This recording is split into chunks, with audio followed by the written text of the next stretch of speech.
Bueno, entonces voy a terminar la parte esta de ondas sonoras con el efecto Doppler. Entonces, bueno, aquí por ejemplo es la cuestión de la frecuencia que uno escucha, ¿verdad? Debido a la velocidad relativa que hay entre lo que son varios objetos, ¿verdad? Usted ha visto cuando le pitan, ¿verdad? En un carro. Si el carro se va alejando, entonces usted va escuchando una frecuencia menor y todo eso. Entonces, bueno, el caso primero, por decir así, ¿verdad? Es de que tanto la fuente como eh, el observador están estacionarios. Entonces, en este caso tenemos, miren, esta situación. Entonces, ¿qué pasa? Por ejemplo, la frecuencia que escucha una persona está determinada por lo que es la parte de la fuente. La fuente genera ondas, ondas sonoras, ¿verdad? Y estas se van propagando en el espacio con el tiempo, ¿verdad? Entonces, ¿cuántas en este caso frentes de onda detectaría ¿verdad? O el que está escuchando, ¿no? Entonces, dependiendo de la rapidez del sonido, ¿verdad? En el aire, vamos a tener que después de un tiempo determinado, recorrer una distancia BT.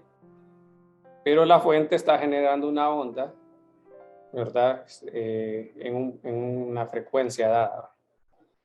Entonces, la distancia que se mueve, en este caso el sonido, por el tiempo, si lo dividimos por longitud de onda, tendríamos, por ejemplo, cuántos frentes de onda van a llegar al oído del detector. Entonces, esto, ¿verdad? Sería la cantidad de frentes de onda que estarían llegando a lo que es el detector, y eso por una unidad de tiempo. Aquí llegamos a la relación que ya conocemos, ¿verdad? Sobre lo que es la frecuencia, ¿verdad? Es decir, que este sería, por ejemplo, como la frecuencia que escucharía el detector, y aquí estamos viendo que es el mismo de la fuente, ¿no? Ok, entonces ese sería eh, ambos estacionarios, ¿verdad? Entonces ahora vamos a agregar, por ejemplo, qué pasaría si tenemos que el observador o el detector, ¿verdad? Aquí le están poniendo una D. El detector en este caso, ¿verdad? Está moviéndose. Entonces, por ejemplo, tendríamos de que si hablamos en cuanto a los frentes de onda, ¿verdad? En este caso, el detector se está adelantando a ellos ahora. ¿Por qué? Porque las ondas se van generando, ¿verdad? A una frecuencia dada y estas se desplazan una distancia BT, ¿verdad? Entonces, BT para nosotros sería la distancia que se mueve la onda sonora en el tiempo, la distancia. Pero como en este caso tenemos de que el detector va acercándose a la fuente, pues se va acercando a más frentes de onda, que lo que haría pues si estuviese de forma estacionaria, ¿no? Entonces, si queremos saber, por ejemplo, cuántos frentes de onda él escucha o pasa por ellas, entonces tendríamos que sería lo usual, más lo que se va adelantando él, ¿verdad? Entonces, aquí sería B D por T, y si a esto lo dividimos por la longitud de onda, ¿verdad? Estaríamos hablando de cuántos frentes de onda escucha el detector debido a que se está acercando. Entonces miren que este más es por la cuestión de velocidad relativa, podríamos decir, ¿verdad? Si usted va en este caso, en esta dirección, ¿verdad? Y viene una pelota moviéndose a una velocidad 1, ¿verdad? Entonces usted va a notar de que se va acercando rápidamente esto, a pesar de que esto va a una velocidad V1. Si usted va a una velocidad VD, usted va a notar que la velocidad al final que usted percibe de la pelota o que usted mide, ¿verdad? Sería esta. Algo similar está pasando ahí. Entonces, todo eso sería el número de ondas. Entonces, si lo trabajamos por ciclo, ¿verdad? O en un tiempo determinado t, pues tendríamos que f' se puede escribir de esta manera. El t se cancela y nos queda b, que sería la velocidad de la fuente del sonido, d sería la velocidad del detector o quien escucha. y nos quedaría entonces esta versión de lambda. Sería la longitud de onda a la que se emite el sonido. Pero en este caso, miren que lambda, 1 sobre lambda sería f sobre b, ¿verdad? Entonces aquí nos quedaría al final este más bd, todo esto multiplicado por f, que sería la frecuencia de la fuente, y aquí la velocidad del sonido.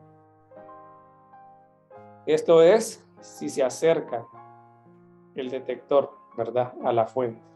¿Qué pasa si se aleja? Entonces estaríamos viendo de que aquí son menos frentes de onda los que va a detectar. Entonces lo que vamos a tener es menos ciclos, perdón, menos frentes de onda por, ¿verdad? Menos frentes de onda por ciclo, digamos.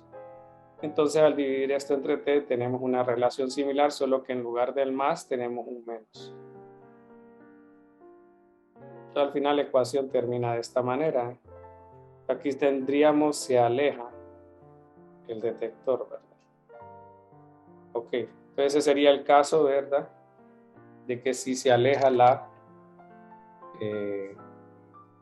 el observador. Pues miren ahora qué pasaría si es la fuente la que se acerca o se aleja. Entonces aquí les dibujan varios frentes de onda, miren. O sea, en este caso la fuente empieza en el primer color, ¿verdad? Creo que ahí aparece, no aparecen los colores. Pero aquí básicamente lo que nos están diciendo, este sería el primero, de ahí se mueve una cierta distancia y todo eso, ¿verdad? Entonces, en aquel caso teníamos que el detector se iba a mover, ¿no? Entonces, ¿cuál sería ahora la diferencia? Miren, aquí lo distinguen en el dibujo. Entonces, ahora lo que tendríamos sería una medición diferente de la longitud de onda. Es decir, si alguien estuviera en la fuente, ¿verdad? Si digamos la fuente fuese un carrito y está un parlante y aquí va alguien, ¿verdad? Y él mirara las ondas, entonces él notaría que la diferencia entre estas dos la podríamos llamar lambda prima. Pero ¿de qué depende esa medición que va a hacer? Bueno, primero de cómo se emiten de forma estacionaria, ¿verdad? Es decir, sería de esta forma, ¿no? A esa frecuencia. Pero ahora entonces tenemos de que se va acercando a estos frentes de onda. Entonces vamos a tener una diferente, o sea, y como es la misma fuente la que está generando, es decir, en el primer punto genera una onda, pasa un tiempo t, y entonces tenemos este frente de onda, pero esto ya se va acercando, ya se va moviendo, se le va acercando al frente de onda que ya generó. Pero hay diferencias de velocidades porque en el sonido vamos a 343 el sonido, ¿verdad? Mientras que estamos asumiendo velocidades pequeñas, ¿no?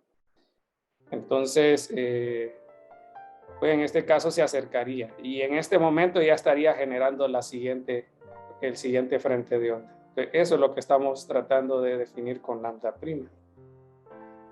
Entonces, pues tendríamos en este caso que la onda tendría la misma rapidez, pero tendríamos diferente longitud de onda. ¿Cómo se podría definir esa longitud de onda? Bueno, vamos a tener que el pulso, la onda, va a tener una distancia recorrida, solo que aquí lo definimos ya en un periodo, ¿verdad? Porque ya estamos midiendo en este caso por ciclo, ¿verdad? Se puede hablar de ciclo o frentes de onda, ¿verdad? En un determinado tiempo que va a detectar, ¿no? Que al final lo dividimos por t.